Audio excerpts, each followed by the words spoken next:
এখন আমি বাসে উঠে পড়েছি, আর মানে আমার পুরো টাইম টু টাইম মানে আমাকে বাস স্ট্যান্ডে আসতে হয়েছে, এত জ্যামে ফেসে গেছিলাম।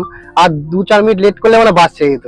আরে ভাই তখন থেকে আমাকে বারবার টেনশনে পড়ে গেছে। না কেন বারবার বলার তো কারণ আছে, কারণ বাস ছাড়বে 8:30, ও আসছে 7:43, 2 মিনিট বাকি, তাহলে বারবার ফোন করবে না মানুষে?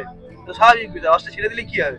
বাসের ড্রাইভার দাদা আমার বারবার ফোন করছে, কোথায় এলাম, যে দেখুন না একজন ফেসে গেছে। বাবুঘাট বাস স্ট্যান্ড ছেড়ে বাস এখন এগিয়ে চলল পাটনার উদ্দেশ্যে। বাবুঘাট বাস স্ট্যান্ডের পর বাস প্যাসেঞ্জার তোলার জন্য ডানকুনি আর সাঁতরাগাছিতে এই 2 জায়গায় স্টপ দেবে। বাসটা কিন্তু খুবই সুন্দর, মানে পরিষ্কার পরিচ্ছন্ন একদম। তো আমাদের হচ্ছে ডবল সিট, আর এদিকে হচ্ছে সিঙ্গেল সিট। এখানে কিন্তু জলের বোতল একটা করে দিয়েছে, চার্জারের ব্যবস্থা রয়েছে, এসি রয়েছে কিন্তু লাগানো, আর লাইট এই সাইডেও রয়েছে। মানে পরিষ্কার পরিচ্ছন্ন। বাসটার নাম কিন্তু হচ্ছে আইটিয়ানা এয়ারওয়েজ।